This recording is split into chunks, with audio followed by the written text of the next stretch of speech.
So, first thing I want to say about Hobbes's Leviathan is don't give up. You can read this. You are an intelligent and literate person. I know this because you are a student at Temple University. And because you are an intelligent and literate person, you can read 17th century English prose.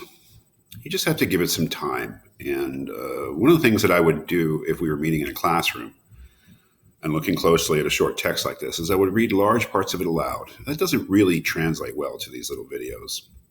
But I'm going to do a little bit of that. I read aloud a lot. I mean, I read it to myself when I'm reading novels, when I'm reading philosophy, reading nonfiction, anything that is substantive. It helps me. It helps my comprehension.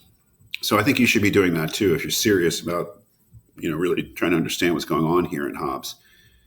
It all makes perfect sense, and it's all written in a very elegant way. It's just not written perhaps in a way that, not written in contemporary style.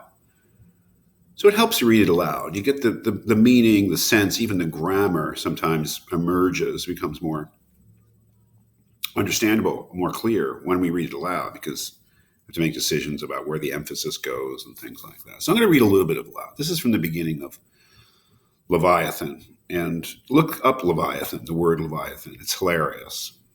It's a monster. Right? I think in the book of Job, I know in the book of Job, in the King James Version at least, the sea monsters are called the Leviathan.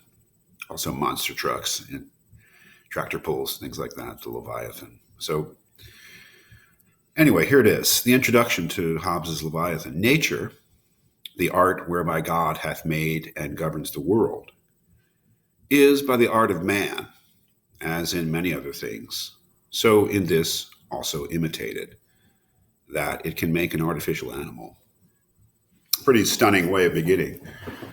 Nature is nature. Nature is the oceans and the living things and the rocks and the trees and organic life, which Hobbes is saying that is the creation of God.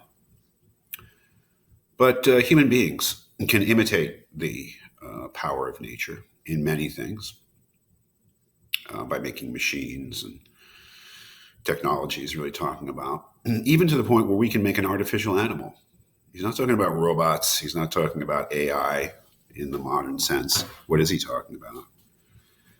He's talking about the state, the state, government, what Aristotle called the polis, or the city, the political community, the state itself, the sovereign, is a creation of human beings.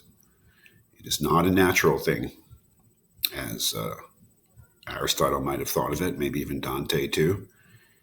It is an artificial thing. It's something created by human beings. And why not? For seeing life as but a motion of limbs, the beginning whereof is in some principal part within, why may we not say that all automata, engines that move themselves by springs and wheels, as doth a watch, have an artificial life? Why not say that the machines that we make have an artificial life? Because after all, as he goes on to say, the human being, the human body, just the body of any animal, is really not any different in principle than a machine. For what is the heart but a spring, and the nerves but so many strings, and the joints but so many wheels, giving motion to the whole body, such as was intended by the artificer? Art goes yet further, imitating that rational and most excellent work of nature, man.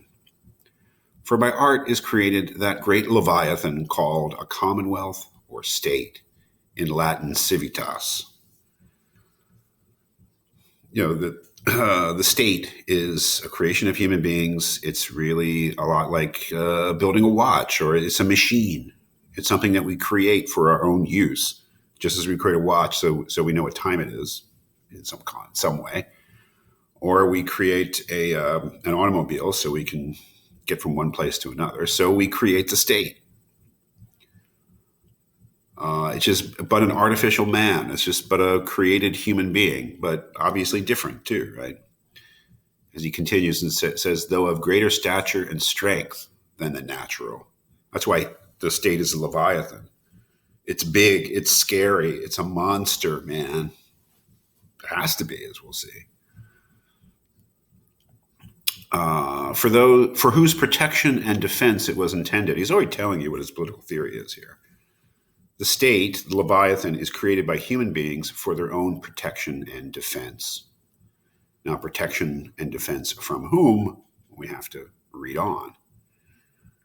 And in which the sovereignty is an artificial soul. Sovereignty is lawful authority, the authority to make law that is legitimate law is sovereignty. In a republic, the sovereignty is in the people. In a monarchy, it's in the monarch, and so on and so on. I guess in a theocracy, it's in the priests, whatever form of state we're talking about. Where the lawful authority resides, that's the sovereignty.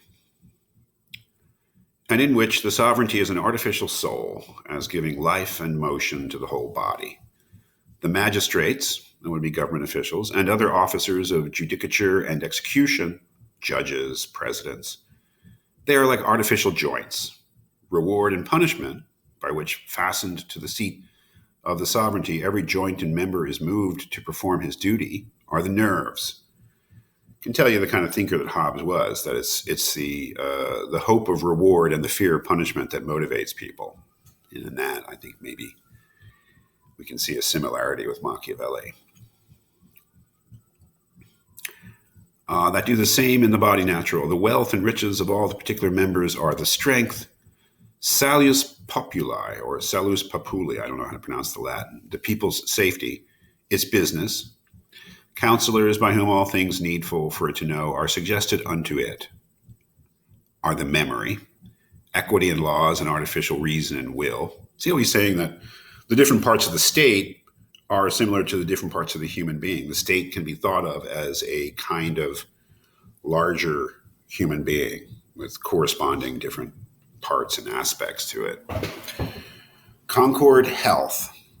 Concord, remember Concord from Dante? Concord is health. And that's a big issue with Hobbes, as we'll see. He wants concord. He wants peace. He wants to avoid the chaos of the state of nature.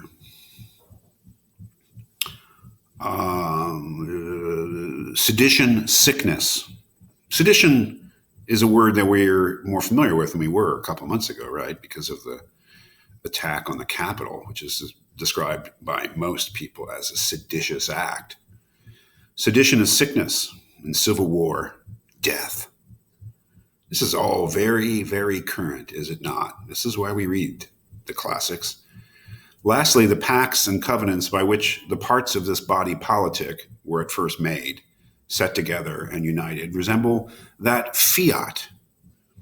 He's referring to the first part of the Bible. Fiat, let there be, in Latin. Let there be light.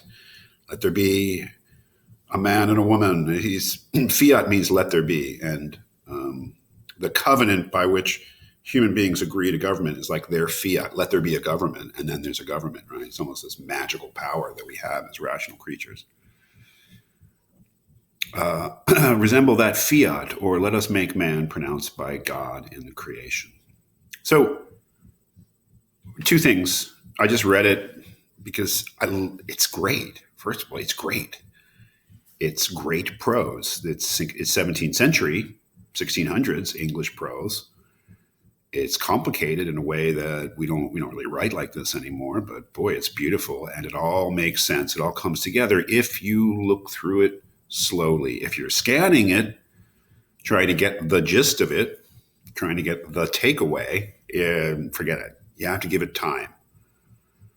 But he has told us so much in this opening paragraph about what he will be doing in this book that we can just learn a great deal about Hobbes just from this one paragraph.